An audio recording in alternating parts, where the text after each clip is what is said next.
Alrighty. Get started here. What was it?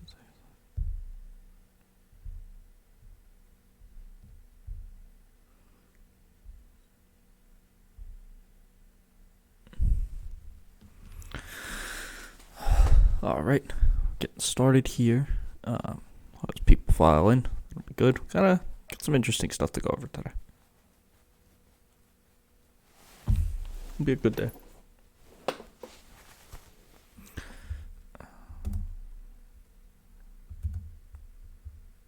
know this goes live, but I think it takes a little to set everything else up.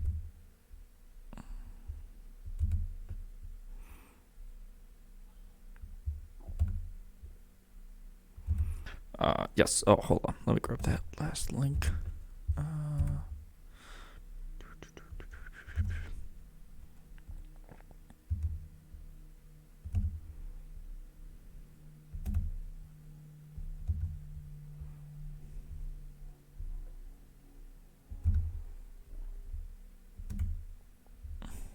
All right. For those who are just joining,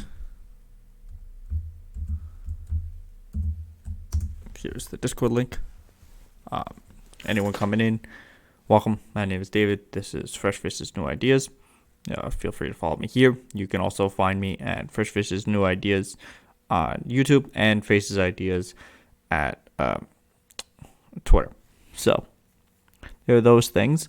But yeah, we got a lot. I usually stream about 12:31ish p.m. EST. I got a lot of I think tomorrow will be an interesting stream. I think we might have some guests on, but we'll see. We got a good amount of stuff to talk about. We got to talk about Florida. We got to talk about Texas. We're going to talk about the Justice Department.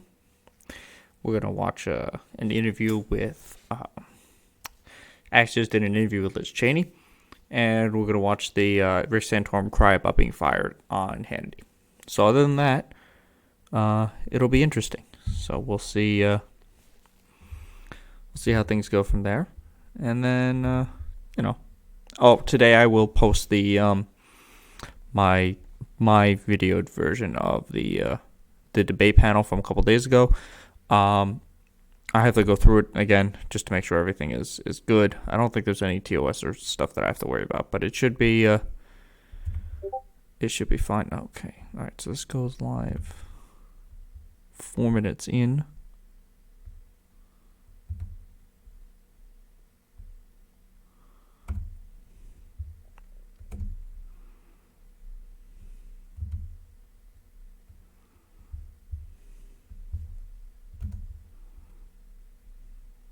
Does it say that I've gone live yet? Okay. I don't know why that is. I have to talk to him another time, but we're there. Yeah, still get used to this. So yeah, I'm not sure when people start filing in when it sends out the notifications about it going live, but I'll figure that out. So when people start funneling in, they can tell me when they saw it was going live. But yeah, we got a nice little couple segments today. The Liz Cheney one I almost forgot. I saw they were doing an Axios video on her. I like to watch the Axios videos from time to time. They're very interesting with John. This one I've done a couple on my channel. I don't know if I've done one here, but I did. He talked to Joe Manchin earlier, and he talked to Bernie. I know he's talked to Lindsey Graham, but I don't. You don't need to follow them all, but every so often they're important. Joe Manchin is always important because he basically runs the government. Bernie is always important because he has so much popularity, and Liz Cheney is interesting just because of where she stands in the Republican Party as it is. So we're there. And then the other stories are Florida's big tech bill, and part of the reason this is such a big deal now is also because it simultaneously happened while he brought James O'Keefe up, and I've talked about James O'Keefe, so if you're a big Project Veritas fan, I'm sorry for you. We're going to go back through his history because it's always worth mentioning with James O'Keefe that he is full of shit and lies all the time. And exposed CNN, or what is it? It's exposed Facebook now is trending today. So there's that one that they're lying about there. And let's see what else. We have Texas has their gun control bill where they finally finished their bill. I talked about this on my channel. We're going to go on Fresh Faces New Ideas. And then this bill it's finally been passed through the Senate and the House there. So it is fully set. And from there, we can see, what the bill is, whether it's a good idea or not. I might discuss that again tomorrow with somebody else. We'll see. And then let's see. Rick Santorum was finally fired from CNN for the comments he made about a month ago about Native Americans, which was just really stupid. Hi, MPB. Welcome back. So from there, we will have so he's talking to Hannity. That's about 7 minutes, which is about as much time as anyone should spend on Rick Santorum. And then we'll look at I'm going to look at the Liz Cheney one first, just because I have it on a different browser than the rest of my stuff, because it's just where my HBO is hooked up. And then let's see what else we got. Oh, McCarthy actually made a statement about Marjorie Taylor Greene's overly anti-Semitic comments. He obviously couched it, and then he tried to flip it, and it's not an accurate representation of anything, but we'll see. And the Justice Department is pushing back on releasing documents for the reasoning behind not charging Donald Trump for the interference in the Mueller probe. Which, if you read the Mueller report, which I did, I read the Mueller report. The entire second half just details the things that he did illegally. So we have that there. All right. So ultimately, that's it. If you are new or you're just popping in, you can follow me here. You can follow me on YouTube at Fresh Faces New Ideas. You can follow me on Twitter at Faces Ideas, and you can follow me on the Discord, which is linked. That'll keep you up to date with what I'm doing. It will let you, if you have objections to something I'm saying, or you want to discuss a topic, you can call in through there. If you want to actually have conversations about other things, we can call in through that. There's that. But yeah, that appears to be it. So we're going to start with Liz Cheney. Before we go to this, I always caveat this. It is worth always remembering that Liz Cheney voted with Donald Trump and voted more conservatively than the woman who replaced her. The only difference between Liz Cheney and Elise Stefanik is that Elise Stefanik is willing to prostrate herself on the big lie that Donald Trump did not win the election, or did win the election. That's literally the only difference. Had Liz Cheney, gone along with that in the same way she had gone along with all the other things that Trump had said, or that she was okay with voting for, it would be different. She would still be in power. But because she broke on the big lie, which is basically the only Trump metric left, she wasn't removed from Congress. She was removed from power. Apparently, one of the guys running against her, I think, is the guy who just said that when he was 18, he impregnated his 14-year-old girlfriend. But yeah, Liz Cheney is setting herself up for, on the off chance that the Republican Party flips out of this Trump stance, to be the loudest non-Trump voice in the room. It's not going to be Mitt Romney. It's not going to be Jeff Flake. It is going to be Liz Cheney. So she is going to try to take the mantle. And as it stands now, if there is no change in the Republican Party, and she does, as people are projecting her to run for president, there's no constituency for her. The base of the Republican Party is with whatever Donald Trump says, regardless of whether or not he lies to them, regardless of whether or not he makes their lives better or not, just things like that. So we're going to go watch this Liz Cheney clip talking to Axios, and then we'll move on to some other stuff. It's here. Okay. Skip this. And then this is her just walking in to talk to Jonathan Swan. Hi, Congresswoman. Hi, Jonathan. How are you? Good to Nice see to see you. you. Yeah, that will have like Yeah, great to as meet you. much You too. of Welcome a to chance Wyoming. as what's his face? Who was Justin Amash. Justin Amash, that candidacy will have about as much chance as Cheney Kinzinger. I mean, you'd have a. I mean, I don't even know if Cheney Romney would be better. But they have no Kinzinger's old family was like, yeah, we hate you now and we're disowning you. You need to go away because you've embarrassed the family by voting to hold the president accountable, and how dare you do that? So, unlike Paul Gosar, whose whole family told everyone, hey, look, our brother's a lunatic, do not vote for it. Yeah, it's not gonna happen. They may run as some type of ticket, but they're not gonna have any. It's more likely we're going to see somebody like DeSantis or Cotton or Tucker than we are Kinzinger Cheney. There would have to be such a drastic. The only way for some type of Kinzinger Cheney 2024 is if the Republicans get obliterated in 22, which doesn't appear to happen based on historical trends. Generally, the party in power is the one who wins or who loses in the House, and then just through gerrymandering, it looks like the Republicans can take back the House as it is. And since there's no chance that Joe Manchin is ever going to come around to even protecting his own seat with the For the People Act, they're going to lose. So, okay, well, that's an interesting movement, but so far the populace of the Republican Party, as it stands, does not want it.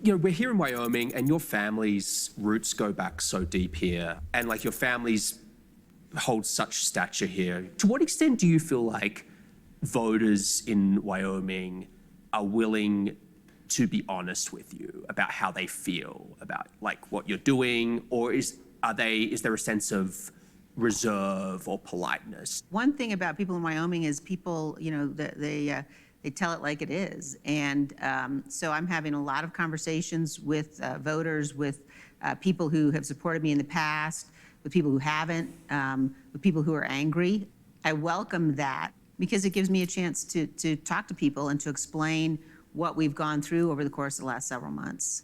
What do the angry conversations feel like? Like, what do they give me a sense of what that's like? Well, I think it's certainly people who have been big supporters of President Trump, who were upset with my vote on impeachment. I mean, people definitely are angry about the vote, but it's a lot of sort of, we need to understand this. Why did you do this? What was going on? So one of the other things is I think the poll just came out that it said that 57% of Republicans think that Trump is really president, which I don't know if it was the same language asked about whether or not he won the election, but if it is, that's a 13% drop.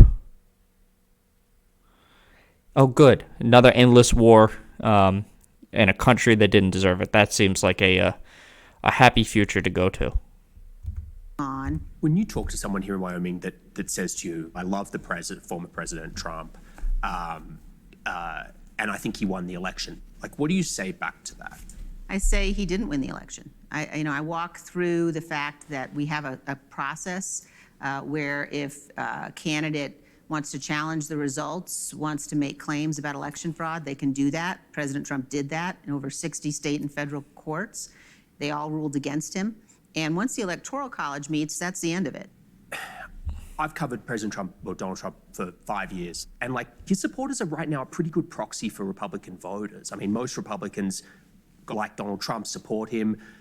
God knows 70% think the election was stolen. So it just like, it almost feels anachronistic to hear like you talking about a party that kind of doesn't exist anymore. Yeah, I don't agree with that, that it's Which part anachronism. which part I don't you don't agree agree that the party doesn't exist anymore. Well, it kind of doesn't. This idea that there's, statistically speaking, like I'm sure you can find individual cases and like little pockets here and there that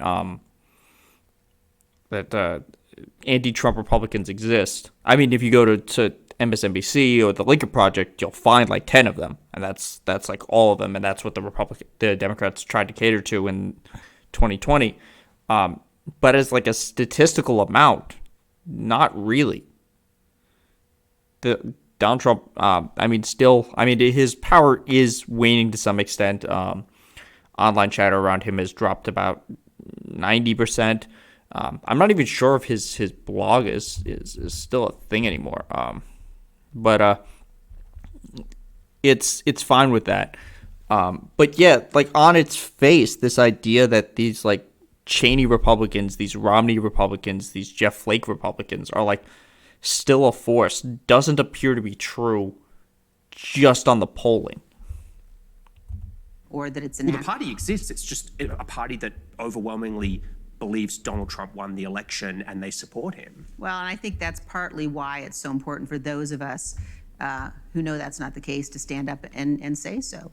You're trying to chart a new course for the party away from Donald Trump, away from the lie, and it just seems like there aren't people willing to buy what you're selling. Where do you get the hope for this, that this is going to work? Because I love this country. Right. Because I believe in our democracy and I believe in our constitutional process and system, and because I look at it from the perspective of what's right. It's just by doing what you've done, empirically, you're like 3 times more popular among Democrats than you are among Republicans. So it comes back to the question of like, what is the Republican Party and why you believe that you can reconstruct this party when it's just moved on. It's moved beyond what the Bush-Cheney party was. But I think the future of our party has to be built around ideas. It has to be built around substance. But which ideas? And so I think we have to be able to make a substantive case for limited government, for low taxes, for a strong national defense,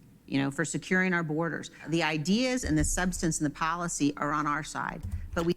That's just not true.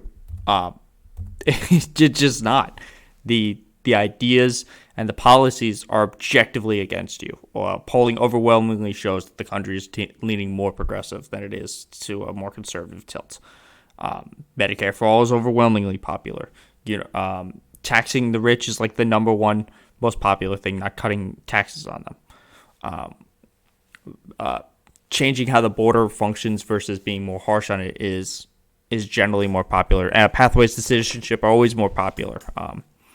This idea that, although it does appear that Chuck Schumer is attempting to push a pathway to citizenship through reconciliation, which is apparently something he can do because of something that happened in 2005, while the Republican response is, "Oh, we'll give you citizenship for DACA recipients if you give us border funding," which is something they turned down under the Obama administration. It's something they turned down under the Trump. That Republicans turned down this deal during the Trump administration. He had his wall. They gave him funding for it the first time they shut down the government over DACA recipients because he didn't want to do it. So she is wrong here. So while there's this idea that the country has tilted toward the right, the polling does not show that. And part of the problem that the rest of the country has to catch up with on the polling is that there is the way it is presented in the media is still a center-right poll, is still centerline projection. That's why you see things like, oh, how much is it going to cost for Medicare for all, even though study after study shows it is more efficient and it will cost less and cover more people. Or you'll see things like, why do you hate billionaires? Why do you not want billionaires to exist? Don't they deserve to have tax cuts? What about, McDonald's is going to raise the cost of your hamburger if you raise minimum wage. If you raise minimum wage what about inflation? If you raise minimum wage and inflation comes up, you're not doing anything. Even though if you look at how much spending power Americans should have, we basically haven't had a massive dip, massive increase. So basically, what the spending when the minimum wage used to be, like $4.30 for minimum wage, the equivalent in today with inflation would be $23. We're not anywhere close to that. So if your argument is we can't raise wages because of inflation, the wages based on inflation, we're not even close to that. We're 3 times less than that currently. So from there, she's just wrong. It's just not true that the Republican idea of limited government and low taxes are popular. It's just not. The problem is there's too many cultural issues that the Republicans are running on. They're not running on policies anymore. Marjorie Taylor Greene has no policy position. Madison Cawthorn has no policy position because he doesn't have a policy team. What he has is a PR team. That's why they get caught up in the culture wars with Mr. Potato Head's penis or Dr. Seuss being canceled, even though they're not even worried about the actual Dr. Seuss books. It's all nonsense. They have no party. Like, even Trump ran on nothing. We heard for 4 years, my healthcare plan is coming out next week. All he ran on is black people are going to invade and destroy the suburbs, and the stock market is going to crater. And coronavirus isn't real. And so, I mean, it's just not, she's just wrong. We have to get back to a place where we're making those arguments. The big lie wasn't sort of conceived in a summer tryst between Trump and Rudy Giuliani in 2020. There's also a much longer running Republican Party messaging effort, which is that voter fraud is rampant, that people are voting 4 times in the inner cities, that illegal immigrants are voting. How much culpability do Republican elites have for fertilizing the soil for the big lie? All of it. It's literally all their fault. This has been going back for decades. That's not at all how I think about it. You won't be surprised to hear. I think Why? that when you look at things like voter fraud, it certainly exists. I will never understand the resistance. Yes, voter fraud exists in such absurdly small amounts that it's basically non-existent. So, Chris Kobach, after the 2016 election, was put in charge of a commission by Donald Trump because Donald Trump is such a big baby loser that he couldn't take the fact that he lost the popular vote by 3 million votes in 2016. So he said, okay, well, there are obviously 3 million people who voted illegally. Keep in mind, he only won by 100,000 votes. What's up, guys? How are you? So, when Chris Kobach looked at this, he found voter fraud to be a percentage of 0.000016. So, yes, there are absolutely cases of voter fraud. Are there anywhere near substantial enough that we need to change drastically the ability that we have for people to vote and lessen it in the way that they are? Absolutely not. For example, to voter ID. I think you ought to have to show ID to go vote. There's a big difference between that and a president of the United States. Okay, look, I've talked about this a couple times. I don't know if I've talked about it on Twitch, but I've talked about it on my YouTube channel.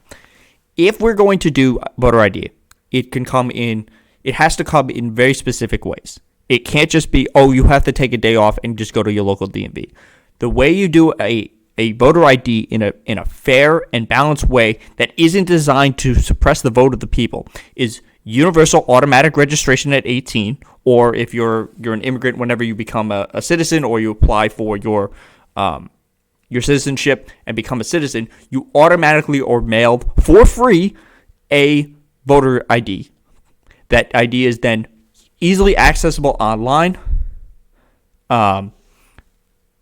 It is easily accessible online, and then you can replace it if you need to replace it. Also, this voter ID can be supplemented by you signing an affidavit by saying, "Hey, and you showing your actual ID saying, I'm who I say I am under penalty of law, or, and this would be the funnest one, they make the cards for your vaccine appointment cards smaller so you can put it in a wallet, and then you have to show your vaccination card for your voter ID. But just saying you need voter ID to prove who you are also goes back to the lie that people are voting twice. What is this? I know you always give me interesting links. So give me a minute to check this out, see if I can actually watch this.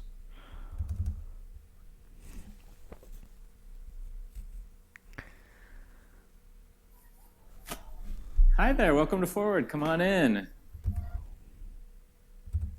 I'm Dr. Nate Favini. Who cares? I mean, who cares? Look, I'm gonna be honest. I wear a mask when I go out. Even when I don't wear it in my car. But like, I don't know. Look, I will say this. This will confuse me to my dying day. I don't understand why putting on a mask became such an issue. It's not a big deal. Yes, he had COVID, and you know what? He had the first strain. If you have the antibodies for the first strain, you know what happens when you get the newer strains, the B112, the UK strain, or the Bolivia strain, or it was the Brazil strain, or the South African strain, or the Indian strain, you still get severe COVID because the antibodies are different. So, yeah, look, he wants to wear a mask, fuck it, I don't care.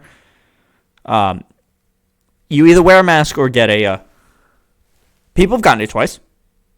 There's enough, there's enough data to prove that people have gotten it twice. You may not get the same strain twice, but you can get COVID twice. It all depends on how severe your first one was, and I don't think his was that bad because he was. I'm pretty sure he was asymptomatic. Who loses an election after he tried to steal the election and refuses to concede, and then continues to say the election was stolen. I'm fully vaccinated. I said it. I wear a mask. Part of the thing is, even if you're fully vaccinated, you are not 100% immune from coronavirus. And because there is no way to tell who is actually vaccinated or not, I don't trust the American populace because they have proven over and over again. Well, it's a little less in New York than it is in the southern states who have done like a third of the vaccinations. Who is vaccinated. And because of that, I don't even want to risk getting it asymptomatically from somebody who's too skeptical or doesn't believe in enough science to get the vaccine. Even if you just get the one vaccine where you get the Johnson & Johnson, I mean, you still have a solid percentage of getting COVID. Although it's not going to kill you, you still can get it. Suggesting that our democratic process is insufficient of conveying the will of the people. Well, except they're linked. Like voter. And then you know what? Do you know the flu numbers? Do you know what the flu numbers were this year? They were like 2,300 people got the flu. We usually have like over 1 million cases. So yeah, that's actually counterproductive to your argument. Wearing a mask actually will protect you from the flu. So you should be wearing a mask. And, there's a lot of things that we hopefully will learn from this that will make us safer as a signal. Yeah, the flu numbers. Well, you see, if you're going to make the argument that tens of thousands of people die every year from the flu, but you don't see anyone wearing masks. Yeah, and then when you compare it to this year when people are wearing masks. So if you're going to make the argument everybody should be wearing masks because thousands of people die from the flu, it doesn't stop them. You have to compare it to when people actually are wearing a mask and see the flu numbers. And they are drastically, that's like a 98% decrease from people getting the flu. And obviously there are a few other factors of people staying home a little bit more, but wearing a mask does make a difference. Fraud from everything we can tell, is vanishingly rare. But yet, Donald Trump focused his campaign on this idea that fraud was rampant. You don't see any linkage between Donald Trump saying the election's stolen and then Republicans in all of these state legislatures rushing to put in place these restrictive voter laws? Well, I think you have to look at the specifics of each one of those efforts. I think if you look at the Georgia laws, for example, there's been a lot that's been said nationally about the Georgia voter laws that turns out not to be true. Every single thing Republicans have said about the Georgia laws are not true. But even the Republican Lieutenant Governor of Georgia, Jeff Duncan, said that when this bill started to pick up momentum was when Rudy Giuliani was testifying that the Georgia election was a sham. I don't think anyone doubts that the reason 400-some voting bills have been introduced, 90% by Republicans, supported by the Republican National Committee. I don't think it's a coincidence after the election that this has happened. Look, I think everybody should want a situation and a system where people who ought to be able to vote and have the right to vote can vote, and people who, don't, shouldn't. And again, I come back to things like But what problem voter are ID. they solving for? There's Well, what look, are I mean, all these states doing? No, I think, each state is. Okay, so yes. So what used to happen was we had an acceptable death rate for the flu.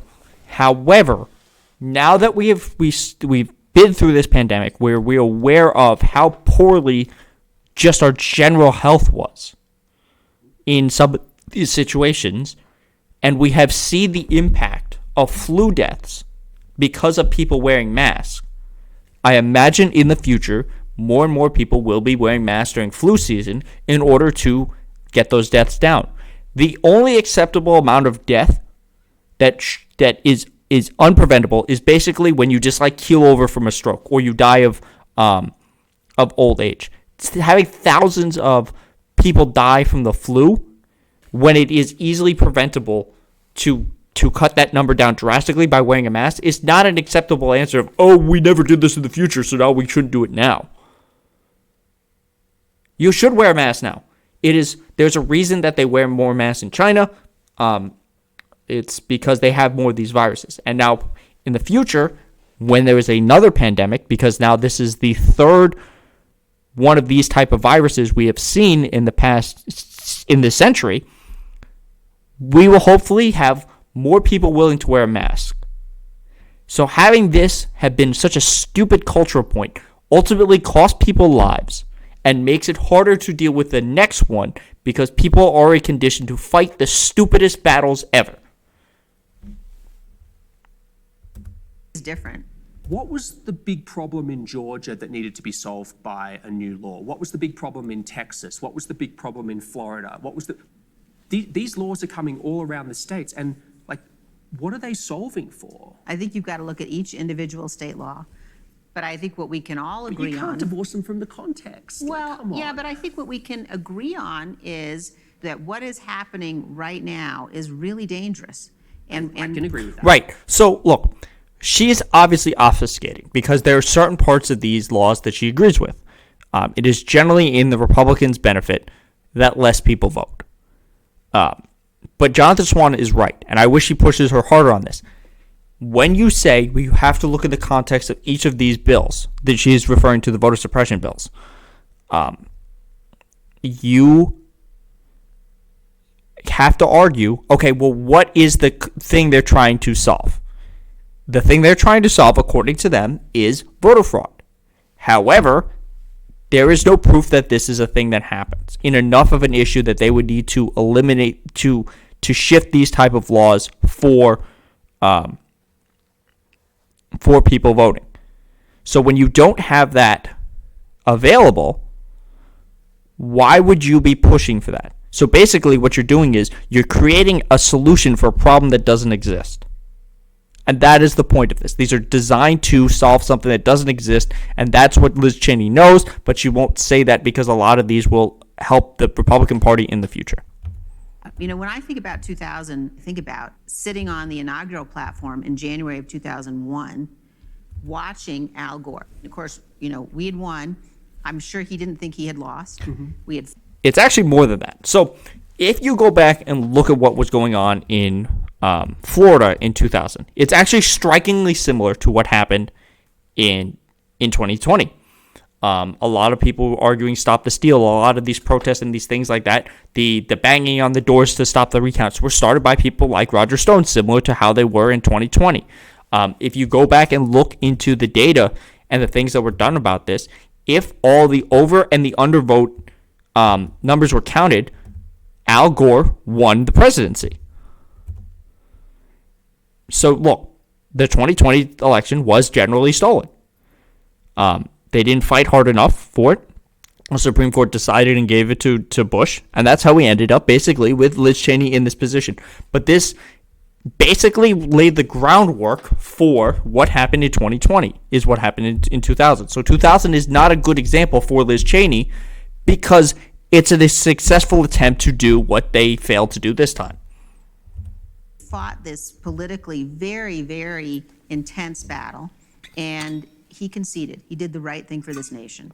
And that is one of the big differences between that and what we're dealing with now, and the danger of Donald Trump today.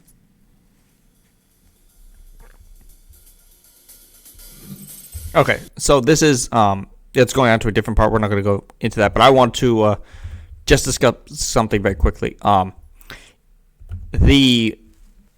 The other thing that's coming out from these audits, and they're just batshit crazy. Whether you have them for the one in Arizona, or you have the one potentially in Georgia, and I think they might do one in Michigan. These have already been counted. They've been hand counted multiple times. They've been counted by machines multiple times in all of these states. Instead, they basically had these crazy versions of people who have no idea what they're doing, messing with stuff in order to try to come up with a solution to a problem that they have, is that the numbers don't match what they're saying. No, you are 100% wrong, because the only people who have been found cheating in Pennsylvania are Republicans. There is actually cases in Pennsylvania of actual people who have been prosecuted for voter fraud, and they are all Republicans. It is indisputable because they are all being prosecuted for it. There is no proof that there was any cheating going on. And look, these audits are bonkers.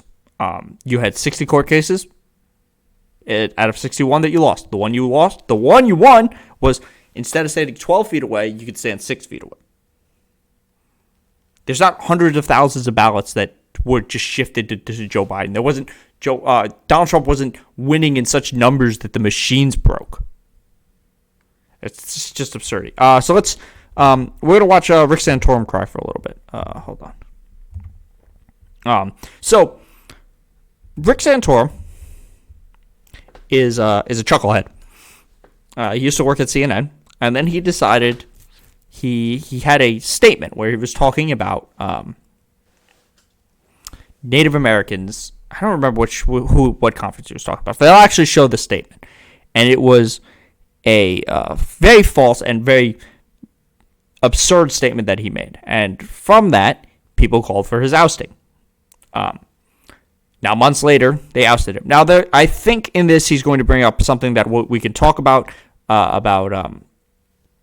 certain biases that could be from CNN, but Rick Santorum is let go, and now he's going to cry on CNN. Now, let's be on Fox.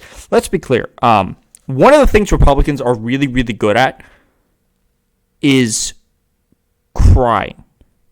Part of the reason that cancel culture in itself is considered in the way it is because nobody whines louder than Republicans. That's why this idea of the silent majority is absurd, because they've both never been the majority and they've never been silent. They're always the loudest, smallest pockets of America. So let's see what Sean Hannity has to say about what's going on with Rick Santorum. Now, former Republican Senator Rick Santorum, well, he just recently departed fake news CNN after... So he's going to say fake news CNN, but it's also worth remembering Sean Hannity was sued and had to backtrack because he kept lying about Seth Rich's death. Fox News about a month ago ran two blatantly false stories for like a day. Whether it was the Joe Biden is going to take away your meat. He's going to limit how much meat you have, and the federal government was giving every immigrant a care package with Kamala Harris's book. Both stories were blatantly false. Whether it was the Daily Post, I believe, or the Daily Mail, who did the first story about the meat. I have a video of it on my YouTube channel. It's called Fresh Faces, New Ideas, and it is and the name of the video is Joe Biden Comes for Your Meat. The other one is, I don't remember the name of the video, but hold on, let me just add something here.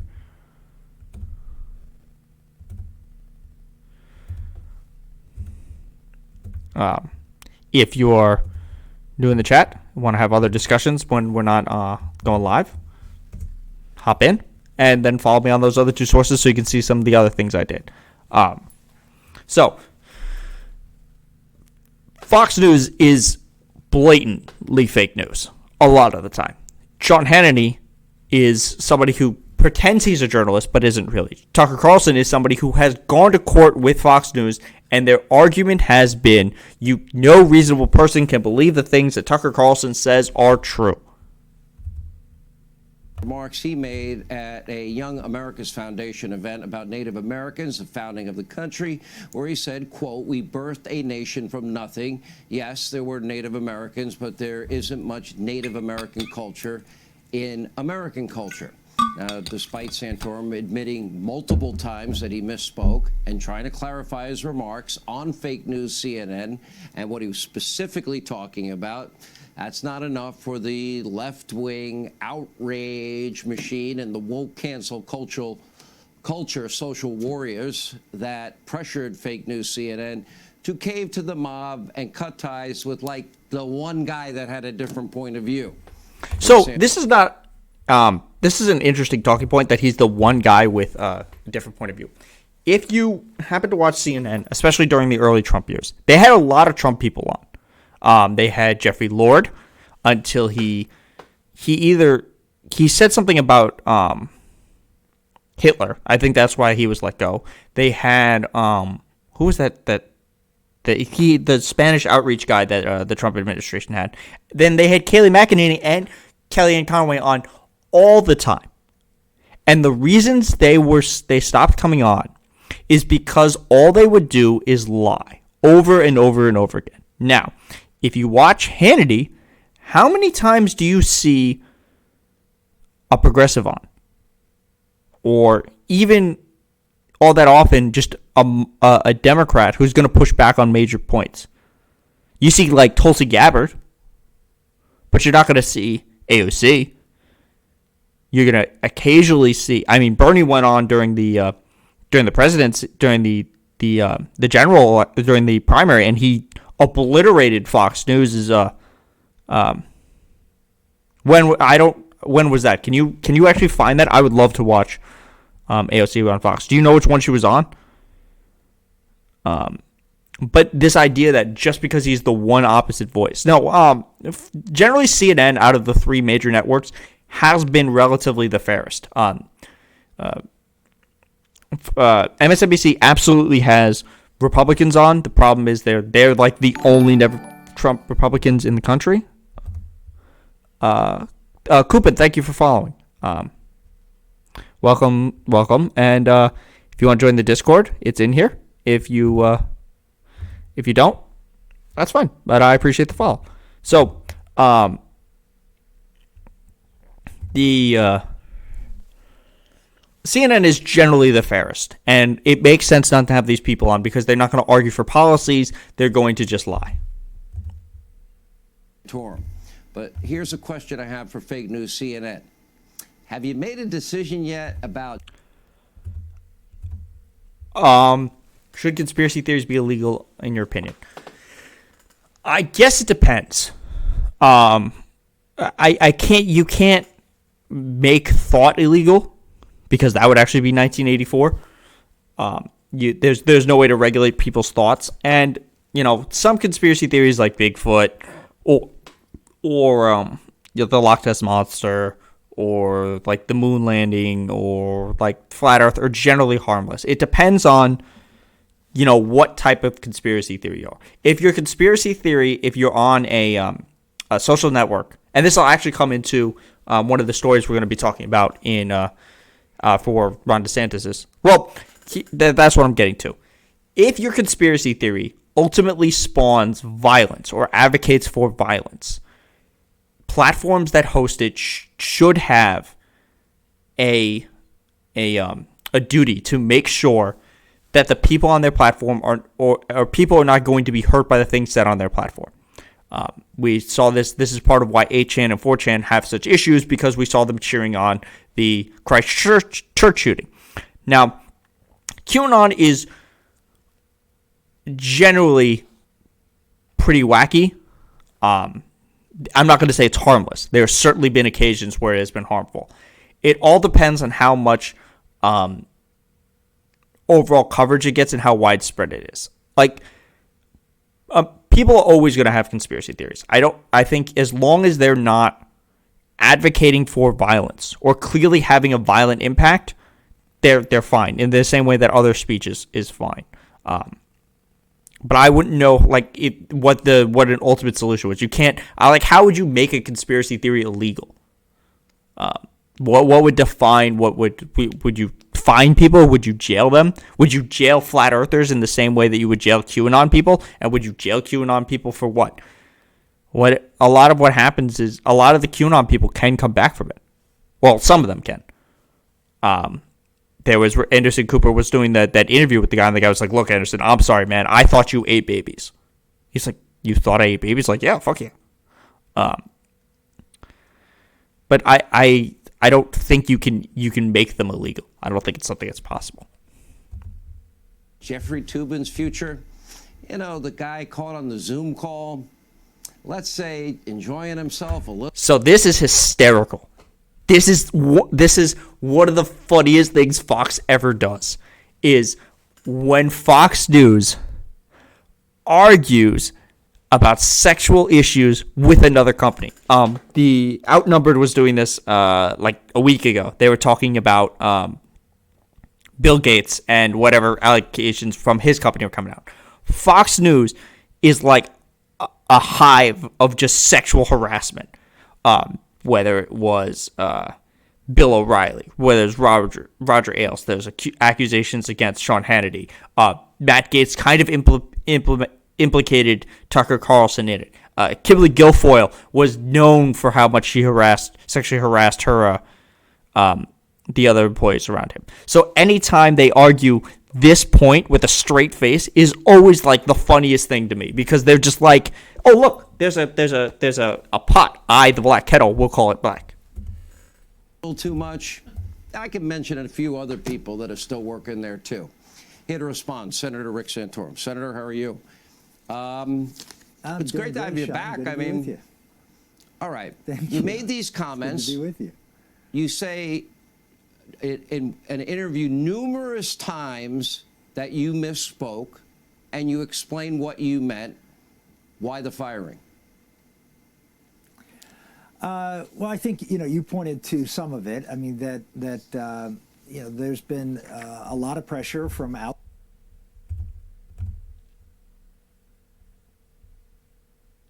This is the Texas bill. What is this? When is this? When was this done? Okay, this was a little bit. Is this the same one as?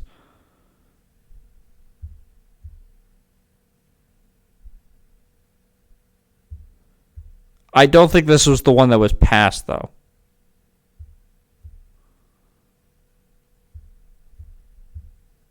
I saw this bill. This is not the one that. This is not the bill that got passed. Well, yes, obviously the death penalty for the pro-life argument is very, but I don't think that's the one that was the most recent one that passed. That was the one, the Texas bill that passed. I actually covered it like 2 days ago, maybe. When I I have to go back and check when I covered it. But that one is different. So that one, the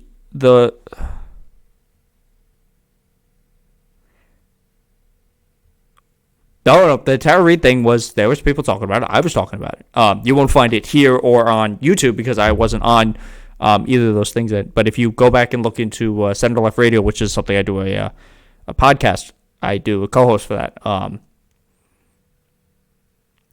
The Me Too movement showed up for him. That was looked into, and I think that one was actually considered, was actually objectively looked into and deemed false. There was plenty of other reasons that Joe Biden is not. Who doesn't really care about Me Too stuff? Because if you look at Me Too stuff between the two, only the Democrats end up facing consequences for it. You saw Kitty Hill was removed, ultimately stepped down because she was the victim of revenge porn, and then Al Franken was removed. And on the other hand, you have Roy Moore, who just lost in Alabama, who is a credibly accused sex offender of children. You have Donald Trump, who is credibly accused of sexual harassment. And you have Matt Gaetz, who might be under investigation or is currently under investigation. So, yeah, the Me Too stuff, while some of it is a little ridiculous, I know the Aziz Ansari, that one ended up being absurd, has done some good work. Side, there's been an effort. I was at CNN for 4.5 years, and literally from the time I started, there were groups out there calling for me to be fired. And so, in some respects, I give CNN credit for holding on 4.5 years, in spite of some of the things I said, defending President Trump and saying other things, about what conservatives believe. And they gave me the opportunity to say it. In this case, it's a little disappointing because, as you mentioned, what I said was not at all disparaging toward Native Americans. What I was talking about is the founding of the United States of America. It's absolutely disparaging. So what he said was wrong, and it was downplaying a lot of issues for the reasons behind his statements. And that Native Americans did not have a role in the founding of our country. Now, you can say that's a bad thing or a good thing, or the way we treated Native Americans were bad. But I was giving a talk to a group of young people talking about the founding principles of religious liberty and how important it was to the immigrants who came here to found this country, and that was an important value that was imbued into our Constitution. So one of the things I'm concerned about is that you get savaged by telling the truth. Okay, so there's two things here. The Biden thing was more litigated, and I've spoken on the Cuomo thing. I've definitely spoken on that if you check out my YouTube page, I've definitely spoken on the Cuomo thing. But it appears that as a governor, all you have to do is just kind of wait a little bit, and then people will let it go. But I think had the Me Too thing for Cuomo basically killed any chances he had of running for president. But yeah, no, I've spoken very strongly. I think Cuomo should resign. If he's not resigning for the Me Too thing, he should have resigned for his COVID fuck ups in the same way that Christine Moan should resign and Ron DeSantis should resign. And I told the truth here, and you have other people who believe. Don Lemon came on right after my interview and said that Native Americans founded the United States of America. And again, I mean, you're entitled to your opinion. You're not entitled to the facts, and that's where. So there's more to this. Right, exactly. All of them. I wish there's an investigation. My real hope is, once we're truly out of COVID, probably in 2022. There's an actual investigation, like a full independent investigation into everything that happened on every governor that and everyone in the White House, in the Trump White House, as well as all the governors, to find out what the hell happened and figure out whether people need to be brought up on charges for purposely lying to people in order to boost their own ego and that cause deaths. There needs to be an investigation because we need to know where the cracks in our systems are in order to make sure that when the next pandemic comes, we're not this bad. Now, for what Rick Santorum is saying is that, and also DFK, if you can you find me the AOC clip? Because I'll look at it now. I have no I want to know who she actually spoke to. Maybe Brett Baird. That's like the only one I could think of. But Rick Santorum. So what he's talking about the natives having no impact. It was Bear. Well, at this point, Bear is like the only real journalist left on Fox News. Actually, you know what? Let me take a look at this.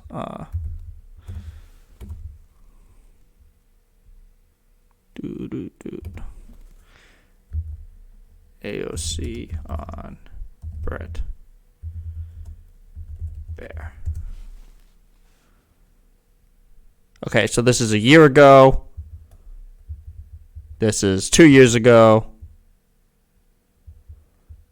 This is... Okay, so she hasn't been on in at least a year.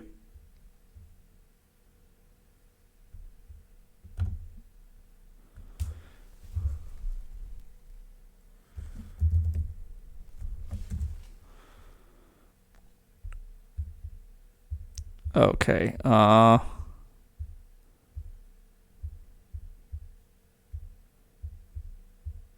Yeah, it looks like she has not been on in at least a year. I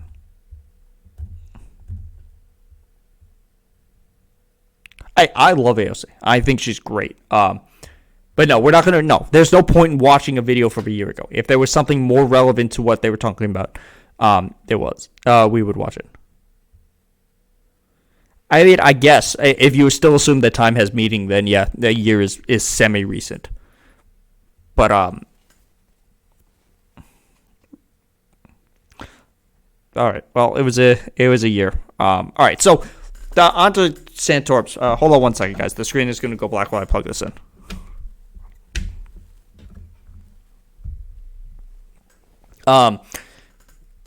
Native Americans had some impact on the founding of America. I mean, there's a reason we celebrate Thanksgiving. That's in part of Native Americans. And the other one is that the Iroquois Conference is part of the documents in which that the Constitution was based on. So it's not like they had nothing to do with it. And part of the reason there is no Native American culture is because we just systematically destroyed them. I think we've gotten off kilter here a little bit in America.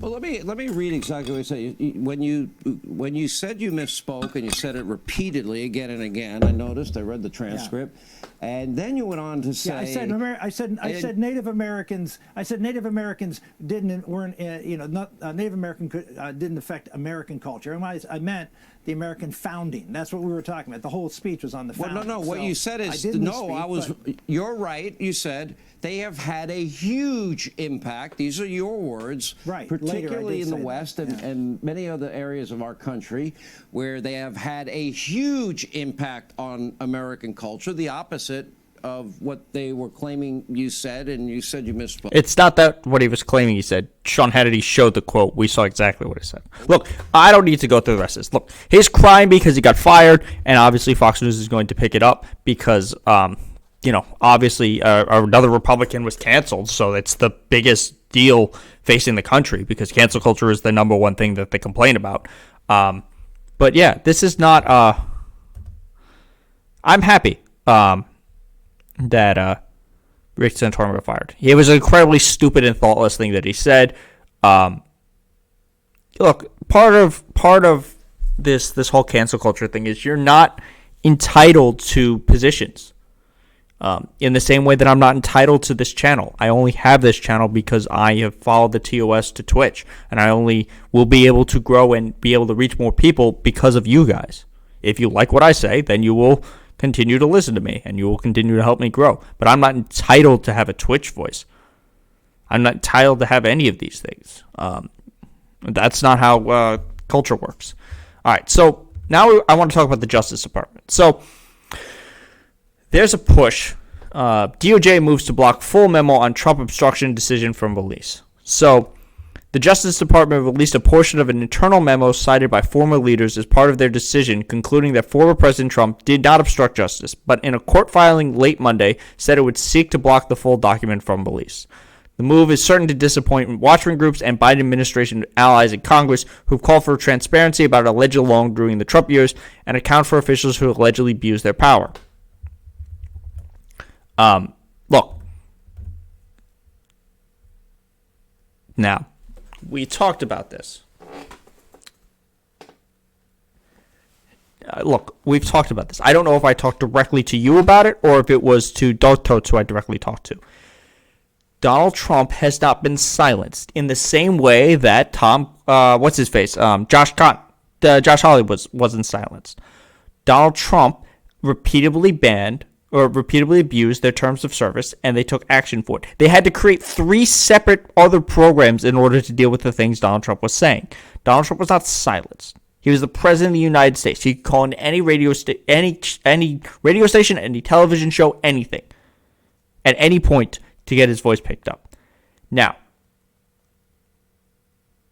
yes, and he has no right to be on social media. It's not a right to be on social media. There's not a law saying that you have the right to it. Now, no, they don't. Because he could call a press conference and every single news media would cover it. Not right now because he's not president. Now, there are things that are wrong with what Twitter did. And I have been over them multiple times. If you're going to hold President Trump to a certain standard, you have to hold all leaders to the same standard. You either allow them to break TOS without consequences, or you punish them all equally. That is the only argument against this.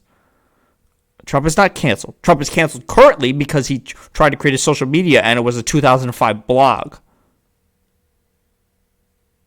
But Trump is not canceled. Trump could call into Tucker Carlson. Trump could call into Maria Bartiromo. Trump can call into The Five. Trump can call into Fox and Friends, and they will let him rant as long as he wants. He has not lost his ability to speak. This term cancel culture is basically meaningless. And the only reason people care about this is because they're crying harder than anybody else. Because if you look at the actual data, the people who are most often banned from social media and the people who most often shadow banned or blocked on social media are not conservatives. It is left-thinking people. He didn't even use their old tool against them. They set their rules and he broke them. And then he caused violence. So if you're gonna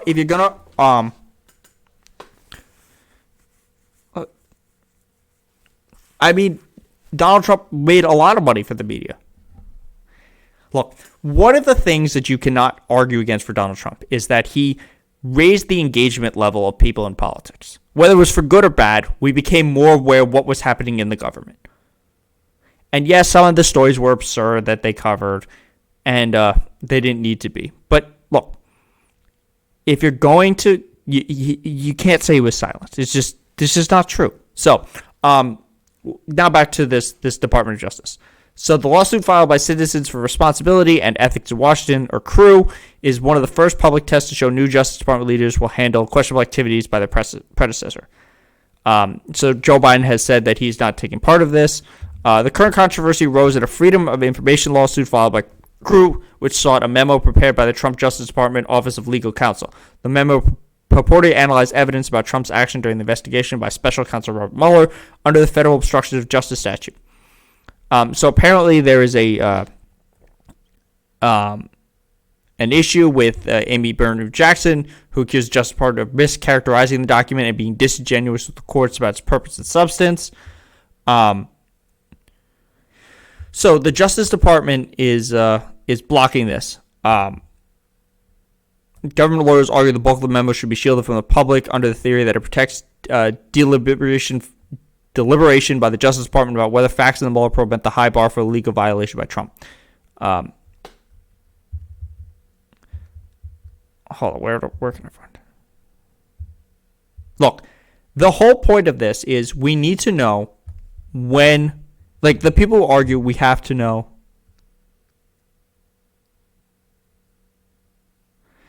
Okay, why was Parler removed? Was it because it was conservative, or was there a different reason? You seem like you could put two and two together. If you saw my conversation with what was his name? I'm sorry, he's new. With Coopin.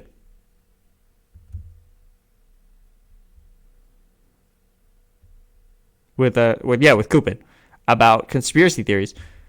Why was Parler deplatformed? It's not because they were conservative. Now, for the Justice Department, I think we need to know exactly how much of a hand Bill Barr had in this, because we know this idea that, when did Bill Barr decide Donald Trump was not guilty? The answer was before he got the job. Bill Barr got the job because he raised his hand and wrote a massive op-ed basically saying the president can do whatever he wants, because Bill Barr is one of the people who believe in the unilateral executive theory, that the president is all-powerful. So, Bill Barr originally got the job because he basically said, I will protect you, Donald Trump, from whatever happens. And the reason for that is how he got the job. Now, I think the more information we have about this is the better. Also, for the people who say, the Russia hoax proved nothing because Bill Barr said so, go read the Mueller report. The whole second half of the Mueller report is telling you that Donald Trump broke the law.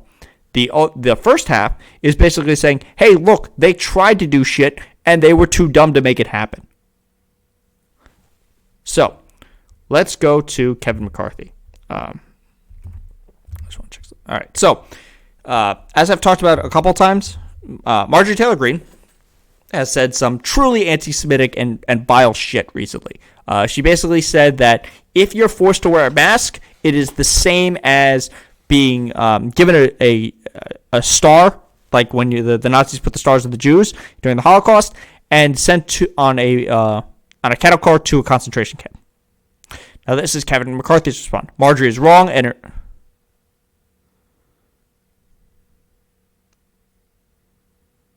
I'm not defending monopolies. I have advocated that they should be treated as I've not said it because it may stop Trump. That is not what I said. I have advocated in the past that the monopolies should be regulated like a news organization because that is how they present themselves. And I did not say that it was good because it stopped Trump. I said he broke their rules in the same way that I would be banned if I broke their rules. And if you want to actually have somebody who follows the rules of TOS and not get banned, that's fine. But they have two choices. They either follow TOS for everybody, or they allow certain people, which I assume would be world leaders, allow all of them to break it with impunity. You don't get it both ways. Right, part of it is they are winging it because they're still building and figuring out how. Okay, so the answer to that would be to then regulate them. It's not that they answer to no one. They, in theory, would answer to the American people or some type of market. But if you actually pushed for fair legislation that would regulate them, that would be fine. So Kevin McCarthy says, Marjorie is wrong, and her intentional decision to pay the horrors of the Holocaust with wearing masks is appalling. No, Facebook is worse than Twitter. Facebook is like the ultimate big corporation for what is the name of that paradox? The tolerance paradox. So 65% of the people who get radicalized on Facebook are because of Facebook's own algorithm. Facebook allows basically anybody to post on it as long as you can hide your intentions well enough. There's child pedophiles on Facebook. There's people who do advocate for violence on Facebook. Facebook should be regulated more heavily than the other ones because of how big an impact it has. Facebook is worse than Twitter. The Trump campaign in fact, the court, their little Supreme Court that Facebook set up, told Facebook, hey, look, You can't dump this on us. You have to make a decision. So we will find out in about, I think it's 5 months at this point, whether or not Facebook decides whether Trump is permanently banned or he is going to be on a timed ban. The Holocaust is the greatest atrocity committed in history. Right, and that's why they allow people to actively lie on their platform. If you want to do a lying ad, you can put it on Facebook. And the problem is, people can't tell the difference. Or if they can, they don't care. Yeah, and that's a problem. That doesn't make them better. That makes them worse. That's a lot of how QAnon spread and how the Stop the Steal stuff spread was because of Facebook.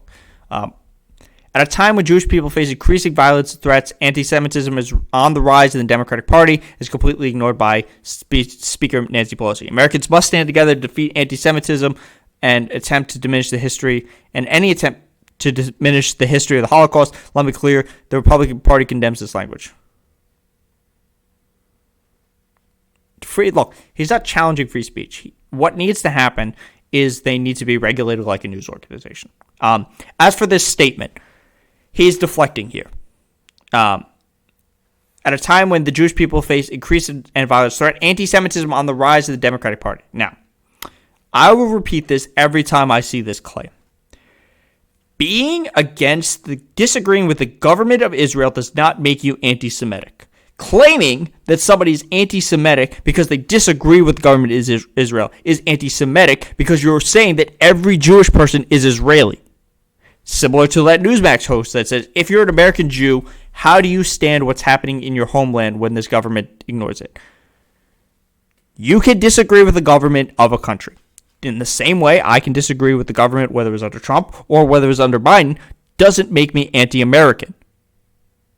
That is incredibly dumb.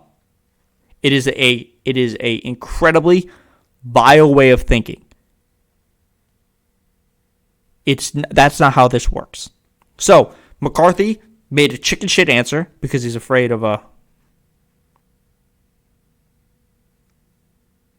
don't think Twitter is all that atrocious. I mean, I guess it's all up to what you think about it. They all just need to be regulated better. So now we got to talk about DeSantis. But before we talk about DeSantis, we have to talk about Project Veritas. Why? Because this guy is a scumbag. This is James O'Keefe. And I'm sure there are going to be people in this chat or who at some point stumble into what I'm saying and disagree with me with this. If you are somebody who believes that Project Veritas and their exposés are real, you need to get your head examined. Project Veritas is known for lying. They are full of shit. And anyone who quotes them as a serious news organization or news group or any of that has no idea what they actually do. So part of the reason we're showing this is because of the next story. Now, Project Veritas leaders James O'Keefe barred from fundraising in Florida. It's not just in Florida. Now, has been personally barred from seeking donations in Florida due to his criminal record. The ban is part of a wave of scrutiny by regulators in several states after New York officials threatened last week to prohibit Project Veritas from raising money in that state. The charity did not disclose James O'Keefe's 2010 conviction for entering a federal building under false pretenses as required. Now, hold on one second.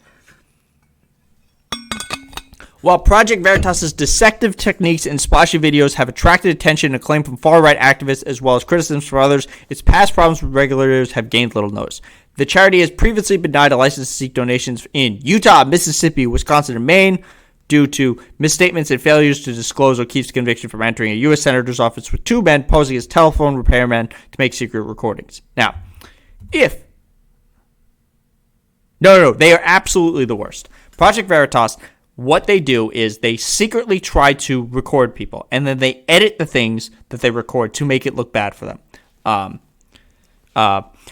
O'Keefe's group has lately drawn attention for another failed operation. A woman working with Project Veritas last month falsely claimed to two Washington Post reporters that U.S. Senate candidate Roy Moore impregnated her as a teenager. The Post did not publish a story based on her account, but was later revealed she was working with Project Veritas and has waged a months-long effort to infiltrate the Post and other media.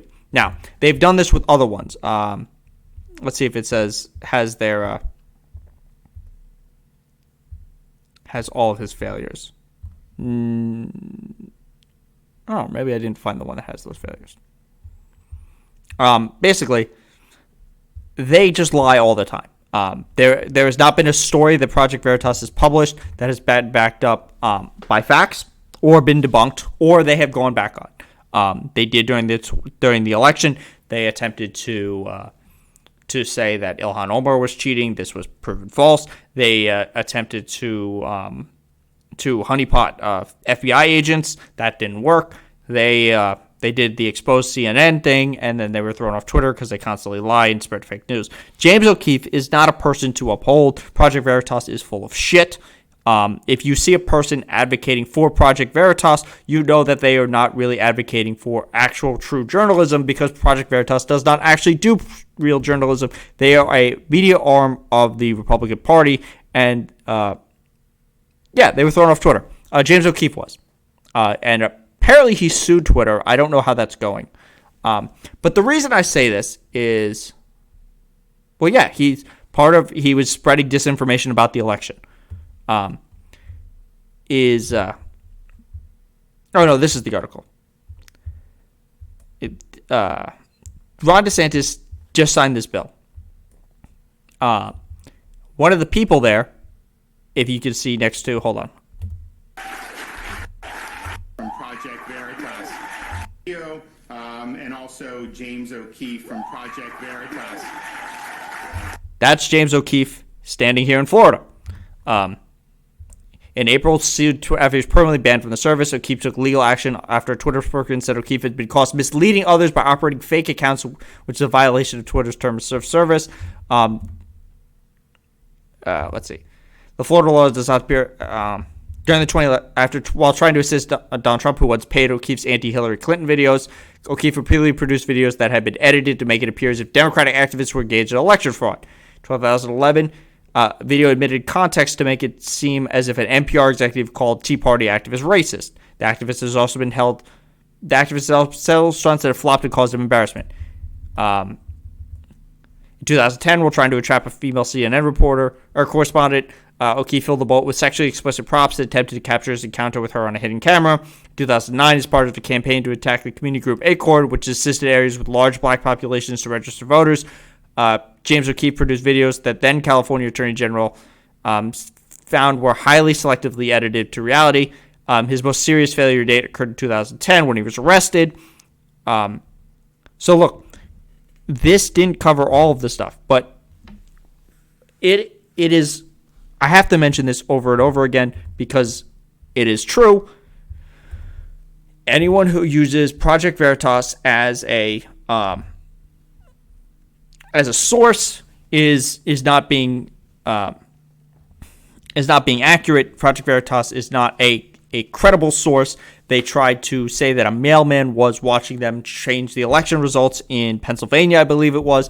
Then that guy, when he spoke to the FBI, walked it back. He was like, look, they were telling me all this stuff and it wasn't true. And the things I said weren't true either. They claimed to have an affidavit that he signed. That turned out not to be true. So look, Project Veritas is not an accurate source. Now, why?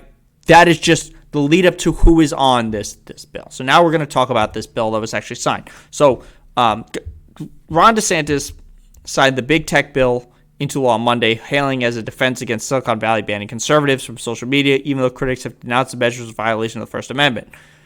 The law would slap daily fines of $100,000 on Google, Facebook, Twitter, Apple, and Amazon for each statewide political candidate removed from their platforms, and $10,000 a day for other candidates. Now, while it is true that you can, it is easier to be on social media and advocate, you do not have the right to be on social media if you break their rules. So by doing this, they are allowing people to permanently break the rules of these groups because they want their voices to be heard. Let's see what else. Every day they act as a proverbial big brother, and 2021 looks an awful lot like fictitious 1984. Now, every time you see a conservative quote 1984, you know they're wrong because they never quote it correctly. They've said that, Mr. Potato Head having his name changed is is 1984. Dr. Seuss is 1984. Everything is 1984. They have no idea what they're talking about. The bill signing took place in Miami. Companies deflatforming, shadow banning everyday conservatives. It is always worth remembering that the statistics do not back up this up. This is generally true that people left leaning are more likely to be banned or shadow banned or demonetized or removed from these platforms than people on the right. The reason though you hear more about the people on the right is because, as always, they are really good at bitching. He had his DeSantis had a health roundtable removed from YouTube because panelists were sharing misinformation about mask wearing. So this is, first of all, this is going to hurt Florida's ability to get big tech. Members were going to pass something where we have very strong reasons to think it's unconstitutional. Ultimately, we're probably going to lose in court, and the people who are going to pay our results of us not sitting at the table is going to be the taxpayers. Now, the fear is that crazy people, Nazis and child molesters and pedophiles who realize they can say anything they want if all they do is fill out those 2 pieces of paper. So this is, again, the tolerance paradox. Why was she canceled for that? Because it wasn't misinformation. It was just an incredibly stupid thing to say. And I have a video on this. It's called "Why Can't You Talk Like a Human?" Nancy Pelosi should be canceled for saying something that incredibly stupid. Why would you be penalized for that? He wasn't in. It's not. Look.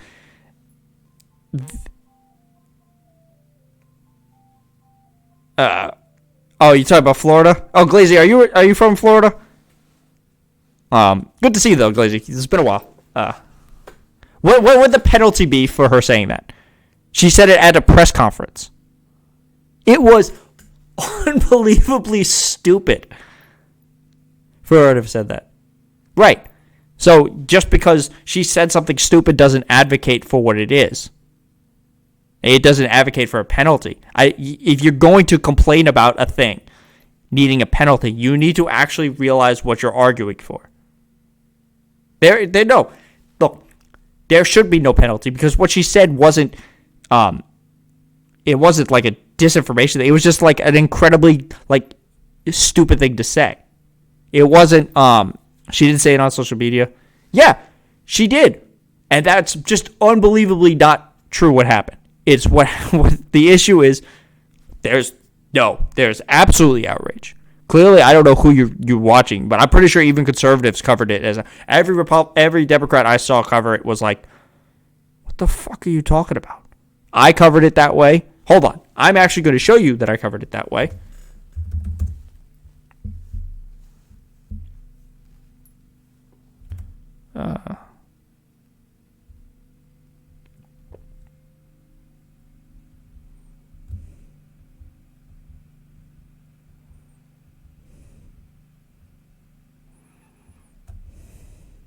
Give me 1 second.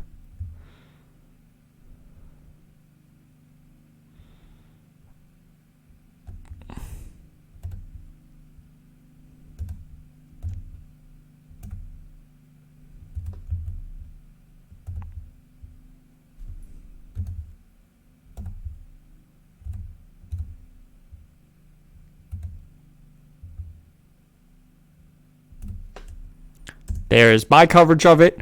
I'm sure if you look up around the same time frame of that, I know for a fact Sam Cedar covered it on the Majority Report. There was plenty of outrage. I don't know what you're actually arguing about this, but it was more of a stupid thing than anything that needs to be effectively said. Because I guess you ran away after telling me not to talk about Florida Man. Let's see. Another thing. This is different views on that. It also allows residents of the state to sue tech companies that feel they've been treated unfairly. Look, there's all part of this that's good. Additionally, these companies will have to detail how they make their decisions on bans. Although obviously Disney is protected from this. This is going to be an interesting test. This bill.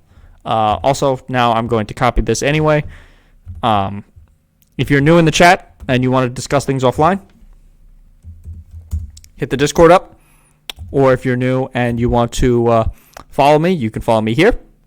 Or you can follow me on YouTube at Fresh Faces New Ideas. Or you can follow me on Twitter at Faces Ideas. Now, I will talk to pretty much anybody about any topic. Part of the... look, you keep advocating for something to happen.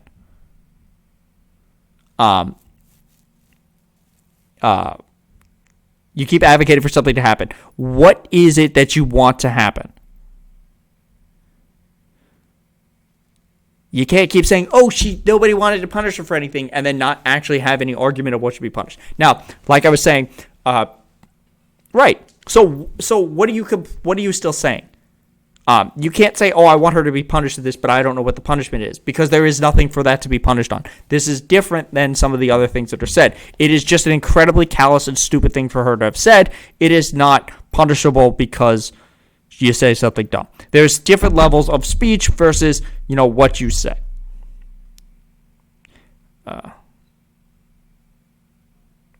Now, yes, cancel culture. No. Cancel culture is not one-sided. The reason you believe that is because one side bitches about it a lot more. They also misconstrued what cancel culture was. If you think about what cancel culture was, the largest case of cancel culture was done by Republicans. It's called McCarthyism. So this idea that it's one side is just not true. The data does not back you up. What? Okay. You keep on me. Look. That's what is true. Glazy, look, I'm sorry your governor is Florida man. He really is. This bill is interesting. Ultimately, that's what I'm going to say on it. It's an interesting test to the courts what they say. It'll be an interesting test on these social media platforms. I think allowing them just anyone to have a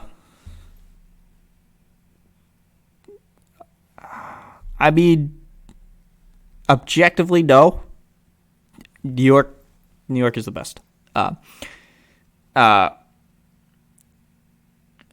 It's an interesting law. I'm pretty sure it does appear to be illegal by free speech. I think allowing anybody to say anything on social media is a problem because the tolerance paradox, and also I don't want Nazis and child molesters to just have free reign. Oh, we have a good... Okay. So, real will. We're going to talk about Texas. No, Trump would not have said he died for justice. Trump would have said he deserved it. Trump would have been going on the same thing that Candace Owens did. Trump would have said he should have been killed faster or harder or in a more inhumane way. I am not a Pelosi fan. I think she's an unimaginable roadblock to the policies that I want to do. But yes, was that exactly what his quote was? I do know he was pushing segregationist talk with his when the not segregation when the looting starts, the shooting starts talk. Well, New Jersey is. Were you there when Chris Christie was your governor?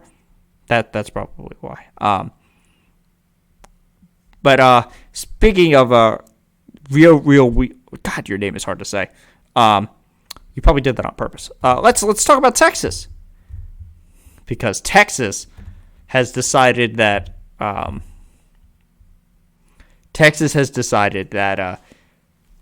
mass shootings every day are not. We don't have enough. So what happened is Texans can carry handguns without a permit under bill added to Greg Abbott's desk. This was yesterday, so the bill has been signed or is about to be signed. This is what is considered. It's called constitutional carry.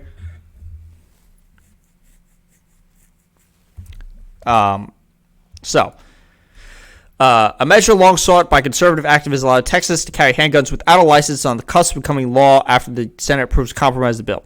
Now, there's would nix the requirements for Texas residents to obtain a license to carry handguns if they're not prohibited by state or federal law from possessing guns. The compromise keeps attack a number of changes, including striking a provision that would bar officers from questioning people based solely on their possession of a handgun. Now, you already have your license. Didn't mass shootings over the weekend. Texas. Dozen mass shootings from New York to Texas leaves 10 dead. Let's see. How many people were shot in Texas?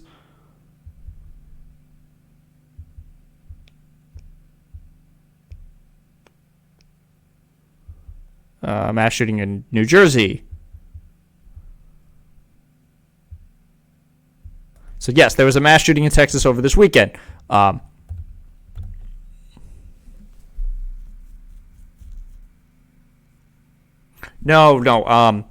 If you're talking about that one, that was the supermarket one.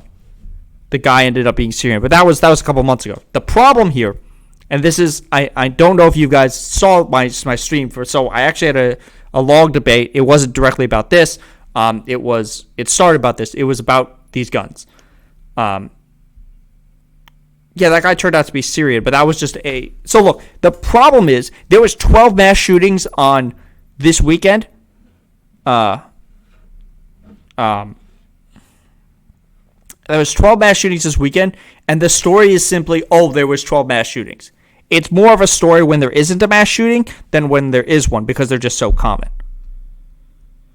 Yeah, and then they corrected it. No, it's not just a male. So anyway, the compromise. I want you guys to help me walk through this, including striking a provision that would bar officers from questioning people based only on their possession of a handgun. Now, this sounds awfully like stop and frisk, except for a handgun. Also, if you don't have to have a license to carry this firearm. Now I haven't really seen enough of this, but this is an interesting. No. It depends on. No. It's right, but here's the thing: you don't have to be registered now to do this.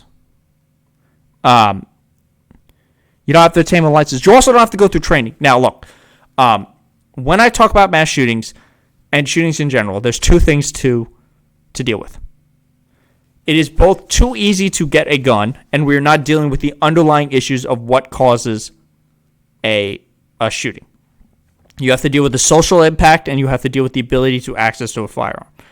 And as for people who say, a good guy with a gun stops a bad guy with a gun, please go back and watch my video from a couple days ago. It is just not true. The stats don't back it up. Even the stats in Texas don't back that up. That a good guy with a gun is more likely to stop a bad guy with a gun. According to the study that was done that I've quoted, it is more likely that a person is to run away than a good guy with a gun is to stop them. Now, who do you think is getting stopped by these police officers if they see people walking around with a gun? Do you think it's more likely to be black and Muslim people, or you think it's going to be white guys? No. I mean, you're wrong, but okay. Because I think it's going to go against minorities, because that's what we've seen. Preserves the Second Amendment, enhancing the criminal penalties for felons and family violence offenders caught carrying.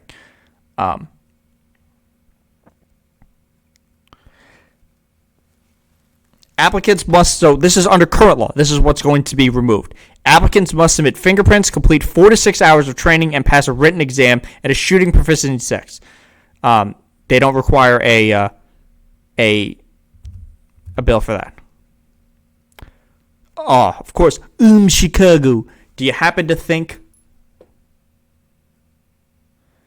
Look, no, Chicago's covered all the time, but Chicago's not covered fairly because there's more nuance to it than, oh, look, they had shooting laws, but people get shot anyway.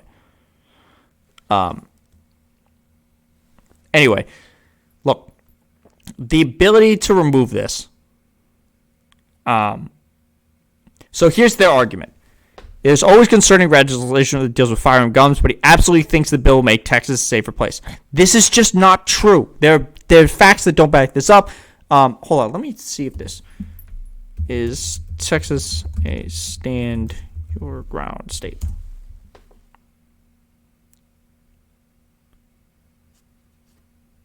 Okay, so Texas is a stand your ground state, kind of. If you watch the last John Oliver, hold on, let me. I have to double check what you're sending me. Is TOS acceptable? What is this? Hey everyone, welcome to Forward. Oh, we are a okay. kind of doctor's So- office that's doing primary. This is the this person was actually mentally ill. If you looked at the coverage of this, that guy was legitimately insane.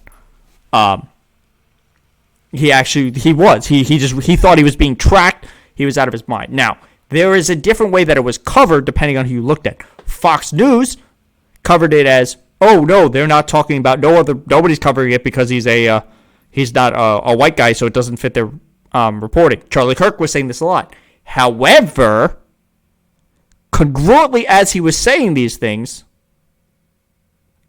so the chat, if you aren't aware, a couple months ago, a person ran into the blockade at the White House and then got up and stabbed one of the police officers, and then they shot him. This was an African American person who was a follower of Louis Farrakhan, who was insane. This person really had mental health issues. That's the backstory to it. There was no ulterior motive to it. This is somebody who really needed more help, and he did not get this. So now let's go back to this gun thing. Here's the problem. Also, according to the poll in Texas, American people don't want this. 59% of all of them don't think they should be able to carry a handgun without a license or a permit. All right, so then we're going to go to this article, because there was something specifically that I wanted for this.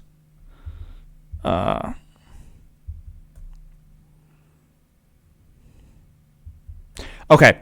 He said the state over the decades has put up barriers to gun ownership, naming a license to carry permit process that requires handgun owners to go through first safety training and pay a $40 fee. Now,